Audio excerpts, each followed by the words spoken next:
ini saya kepingin bertanya satu hal yang mungkin penjenengan tidak perlu untuk menjelaskan, tapi hanya memilih saja. Boleh. Saya melihat jenengan ini begitu, apa ya istilahnya, menyatu dengan dunia media, terutama Jawa Pos Radar Mojokerto, begitu ya. Kalau saya bertanya, untuk jenengan bisa memilih keluarga atau Jawa Pos Radar Mojokerto.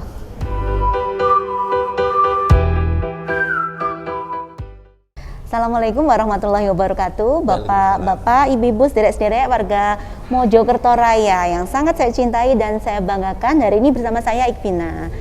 Saya sebagai pembawa acara pada hari ini, dan hari ini adalah sangat spesial karena tanggal 1 Maret 2022 adalah hari ulang tahun yang ke-21 untuk Radar Mojokerto, Jawa Pos Radar Mojokerto. Dan alhamdulillah saya diberi tugas yang saya itu tidak bisa nolak, Bapak Ibu, sederek-sederek. Saya harus mewawancarai beliau sebagai Direktur Radar Mojokerto yang hari ini tentunya berulang tahun. Alhamdulillah, apa kabar Pak Nurholis? Alhamdulillah baik Ibu. Oke, saya hari ini diberikan keleluasaan untuk bertanya apa saja ngoten nggih datang panjenengan. Dan matur nuwun sangat atas kesempatan yang diberikan kepada saya. Pertanyaan pertama, Pak. Iya, bagaimana perasaan Bapak hari ini menjadi seseorang yang harus dikerjain kita semuanya, terutama oleh saya begitu? Terima kasih Ibu. Jadi yang pertama kami merasa terkejut, merasa nervous, merasa bingung juga karena yang mewawancarai Ibu Bupati jadi bingung ini Kak. Sebentar kok kata ya. Jadi ini seperti gado-gado begitu betul. Ya Pak, terkejut, nervous, bingung gitu Pak. Kira-kira dari 3 kata ini, terkejut, nervous, bingung, ini yang paling dominan terkejut, yang mana Pak? Aja. Oh terkejut ya, terkejut nih.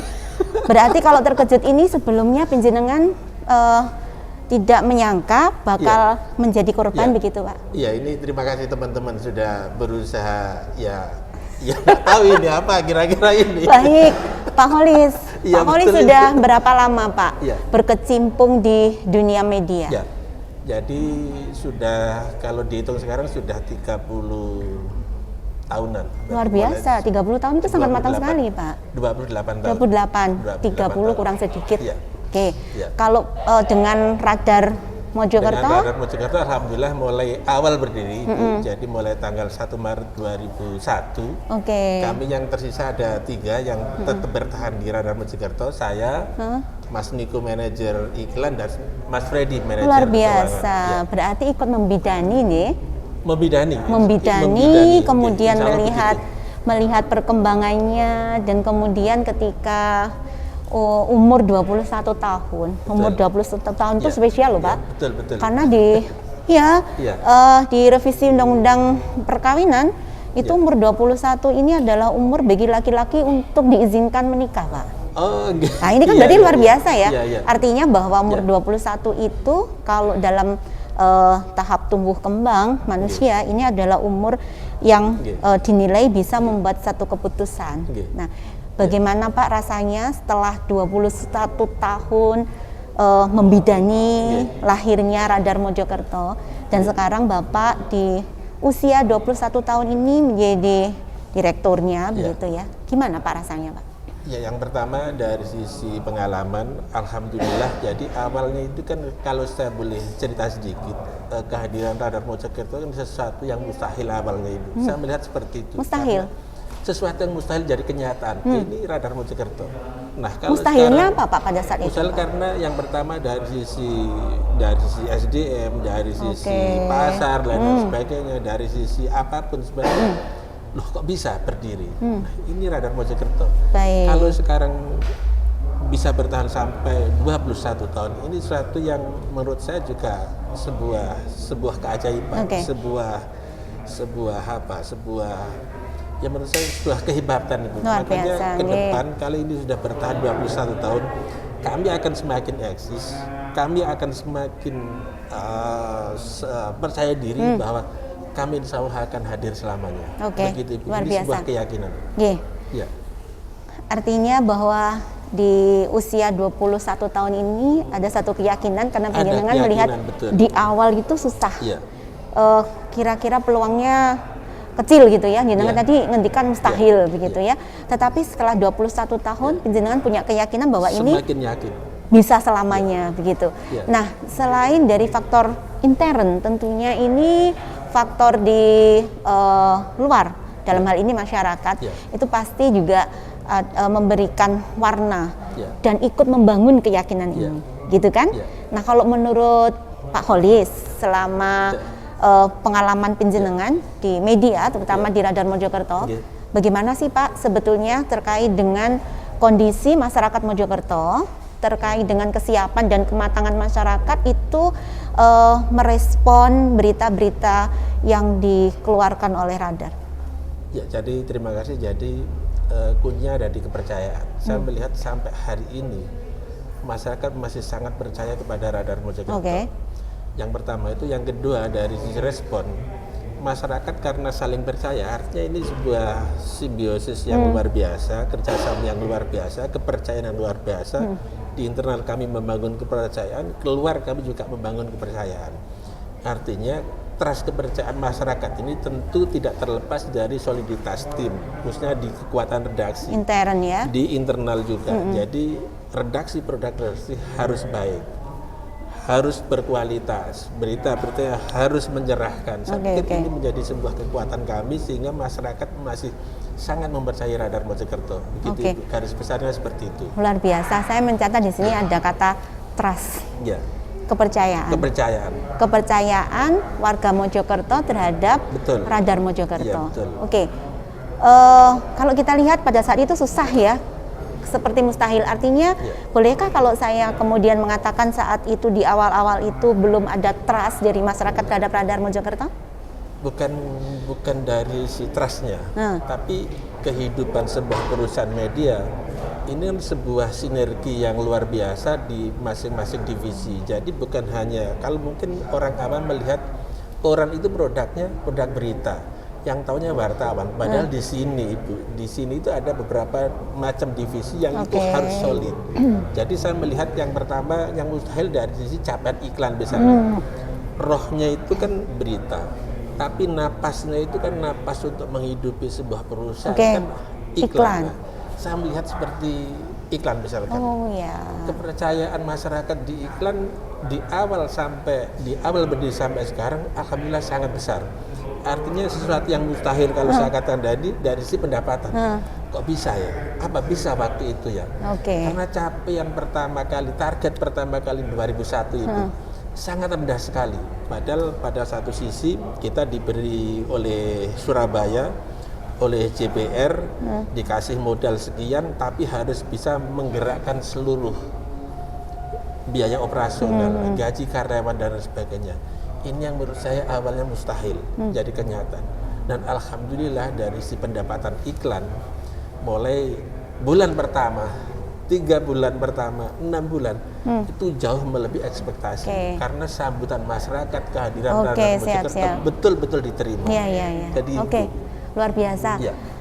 Hari ini saya merasa beruntung sekali karena saya mendapatkan sesuatu nilai dari penjenengan semuanya bahwa ternyata dalam perjalanan Radar Mojokerto ini trustnya masyarakat itu bisa dilihat dari sisi iklan. Karena memang orang kalau mau pasang iklan pasti kan ini dibaca nggak ya kan gitu ya. Ketika kemudian dia memutuskan untuk pasang iklan berarti dia punya trust ke Radar Mojokerto yang artinya bahwa masyarakat ini, para customer iklannya penjenengan ini sudah memberikan satu penilaian bahwa Radar ini ada di hati masyarakat. Radar ini dilihat dan dibaca oleh masyarakat. Kan nggak mungkin ya kalau mau pasang iklan kalau kemudian terus medianya itu nggak dibaca gitu kan. Ini luar biasa Pak. Oke, satu yang ingin saya tanyakan kepada penjenengan, bagaimana tadi kan tidak langsung ya, trust yang kita indikatornya pada iklan ini tadi ya, itu tidak langsung tapi bertahap. Nah, ada faktor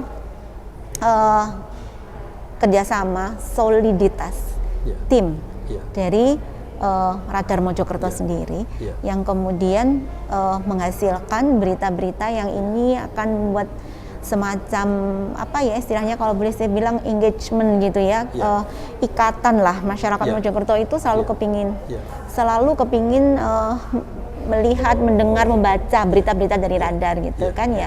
Nah, oke lah, ada satu soliditas. Nah, tetapi soliditas ini kan tentunya ada yang ingin apa ya istilahnya itu disampaikan kepada masyarakat untuk membuat trust. Nah, kira-kira apa Pak ini Pak?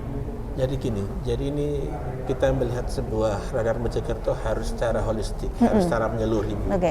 Jadi kami dengan Surabaya ada semacam parameter-parameter yang harus dipenuhi oleh anak perusahaan, termasuk juga di radar Mojokerto. Jadi di Surabaya itu ada grading system. Grading system itu untuk mengukur sebuah perusahaan, performa perusahaan ini sehat apa enggak. Dan alhamdulillah salah satu kuncinya bahwa saya terapkan di teman-teman, saya doktrin ke teman-teman seluruh karyawan bahwa grading system ini sebuah capaian prestasi dan ini harus kita raih. Saya tanamkan ke teman-teman bahwa kebutuhan prestasi itu bukan hanya lembaga, bukan hanya perusahaan Jawa Radar Mojokerto, tapi secara individu teman-teman harus punya target seperti itu. Makanya ada istilah yang kami kutip dari David McClellan, psikolog Amerika, need for achievement, bahwa prestasi itu sebuah kebutuhan. Itu saya tanamkan. Nah, untuk mendapatkan virus NAH itu need for achievement, salah satunya adalah soliditas. Soliditas itu menjadi sebuah kekuatan bahwa soliditas diantaranya di internal, salah satunya adalah redaksi. Bagi kami redaksi adalah need for power, bahwa kami butuh kekuatan, redaksi harus kuat, harus pinter. Nah, dari sinilah muncul trust. Kita butuh afiliasi, need for affiliation, bahwa kita mau apa, nilai tawar kita bagaimana, kepada pembaca, kepada klien, kepada masyarakat, kepada pemasang iklan, kepada pembaca. Nah, ini kuncinya di situ. Jadi ada dua sisi. Nah, kita tarik ke bawah bahwa kita butuh modal, need for omset. Kalau ditarik garis lurus, ketemu di NAH tadi, need for achievement, bahwa grading system itu sebuah capaian harus kita raih. Dan ini salah satu kuncinya, kita harus kompak, soliditas. Jadi itu Bu, konsepnya seperti ada itu, indikator, skemanya. Ada grading system yang harus dicapai, dan dalam proses pencapaiannya itu internal ini harus solid. Jadi, bolehkah kalau saya sampaikan bahwa trust yang sudah didapatkan oleh Radar Mojokerto diri masyarakat itu tidak akan terbentuk kalau di dalam internal sendiri itu belum ada trust. Intinya di situ ya. Oke, luar biasa. Matur nuwun Pak Kholis. Sami-sami Ibu. Saya mendapatkan satu pelajaran berharga di sini, karena tentunya nanti nilai yang saya dapatkan dari penjenengan ini akan saya bawa ke dalam dunia kami di pemerintah Kabupaten Mojokerto, karena sebetulnya kita ini ada kemiripan satu sama lain. Kita butuh trust dari masyarakat, dan ternyata trust itu dari pengalaman penjenengan adalah kalau kita ini bisa menumbuhkan itu dalam internal kita. Nah, tentunya luar biasa. Sebagai closing, ini saya kepingin bertanya satu hal yang mungkin penjenengan tidak perlu untuk menjelaskan, tapi hanya memilih saja. Boleh. Saya melihat penjenengan ini begitu, apa ya istilahnya, menyatu dengan dunia media, terutama Jawa Pos Radar Mojokerto, begitu ya. Kalau saya bertanya untuk jenengan bisa memilih keluarga atau Jawa Pos Radar Mojokerto, silakan pilih salah satu Pak. Jawa Pos Radar Mojokerto. Oke, luar biasa. Matur nuwun Pak Kholis. Karena Jawa Pos Radar Mojokerto untuk keluarga. Siap. Baiklah. Terima kasih. Jadi ternyata kecintaan seorang Pak Nurholis terhadap keluarganya itu ditunjukkan dalam menyatunya beliau dengan Radar Mojokerto, dan ini sungguh luar biasa. Kenapa? Karena terjadi satu engagement yang luar biasa antara keluarga dan dunia kerja. Luar biasa sekali. Dan ketika ini menjadi satu harmoni yang luar biasa, maka tidak akan ada yang dikorbankan satu sama lain, karena dua-duanya ini ada satu hal yang ingin sama-sama dimiliki dan disenangkan. Matur nuwun sangat. Sami-sami. Terima kasih atas kesempatan yang diberikan kepada saya, Bapak Ibu sederek-sederek warga Kabupaten Mojokerto dan Kota Mojokerto yang sangat saya cintai. Luar biasa banyak nilai-nilai yang bisa kita dapatkan dari seorang Direktur Jawa Pos Radar Mojokerto, Bapak Nurholis. Mudah-mudahan bisa bermanfaat untuk kita semuanya. Kadang-kadang kita tidak perlu untuk menjalani satu pengalaman sendiri, tapi ketika kita bisa memaknai dan kemudian menginternalisasi pengalaman orang lain pada hidup kita, tentu itu akan sangat membantu kita untuk bisa selangkah ke depan untuk maju. Terima kasih, matur nuwun. Wassalamualaikum warahmatullahi wabarakatuh.